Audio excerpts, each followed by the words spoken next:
here because as a comedian, I got a gift from baby Jesus, and the name of that gift is Sarah Palin. So she's just heaven on a stick. I really do owe her a muffin basket, as do all comedians. And I'm fascinated not just by Sarah, but there are many, many Palins that fascinate me. And that's right. I'm talking about Little Bristol. Little Bristol who had a little secret is what I'm saying, Larry. And also, I think it's odd that Sarah Palin gives her kids the wacky celebrity names.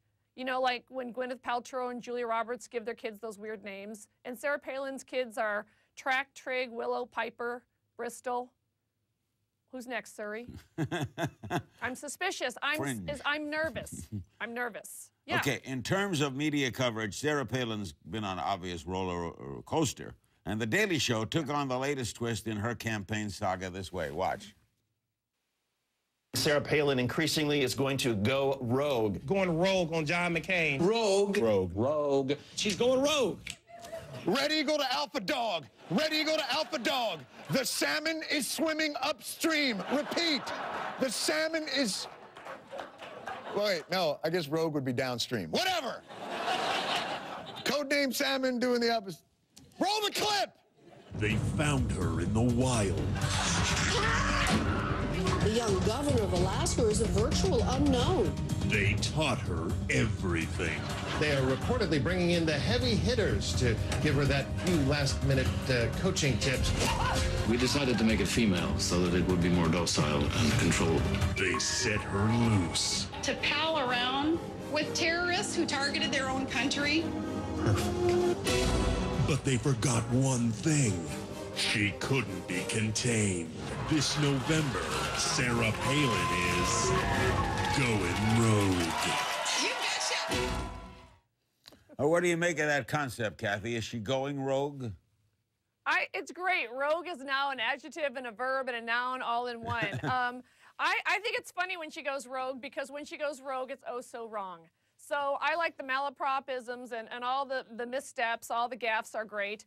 I also love the $150,000 clothing wardrobe and then trying to act like, what? I didn't even check the tags. I mean, what's this, Valentino? I never heard of her. So I just think it's interesting if you're going to dig up some dirt, you know, Sarah Palin is like a big old pile of dirt and I'm a shovel. So I'm also fascinated by Wasilla, which I just want to say, you know, for the whole that the country should be governed using the model of Wasilla. I don't know. I'm a big city girl, I admit it, but Wasilla looks kind of depressing. Looks like a little bit of a bummer. I'm just going to say it.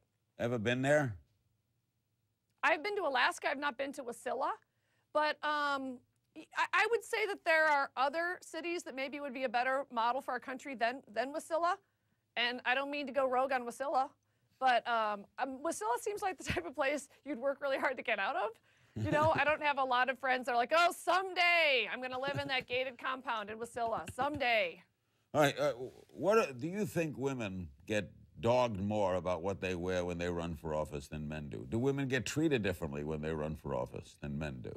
Yes, of course. Sexism is still absolutely raging in this country, as is racism. And the sad thing is, really, Hillary paid the price. And then the Miss Alaska runner-up comes along in a bathing suit and the white heels. And me and my gays know that those white heels did not match that red bathing suit first. And she's got the flute. And where's the sexism now when we need it? You know, I mean, people really tortured Hillary because they didn't like her suit or they didn't like her figure. And now Sarah is a strong woman. You know, no, it's not washing with me. Wait a minute. If we have sexism and racism, it's going to play out where in this race on Tuesday because we have both present.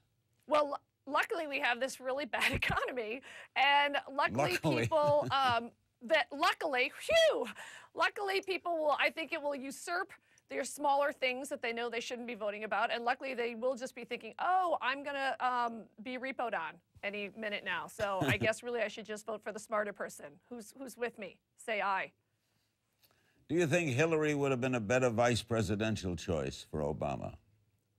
I do. I think Joe Biden is obviously very, very bright and very capable, but I'm a huge Hillary fan, so I hope she has a place on the cabinet or the Supreme Court. I mean, she's really a fantastic role model and so smart and has become a great politician. But, you know, I kind of like the old Hillary better, the one that really got torn down for the health care plan back in the day. But, you know, she just has it. You know, I mean, it obviously would have been great to see Palin debate Clinton. I mean, that would have been just a bloodbath. That would have been like, I don't know if you watched The Hills, Larry, but it would have been, you know, like when Heidi and Spencer walked back into Teddy's and LC didn't even know they were coming for the party.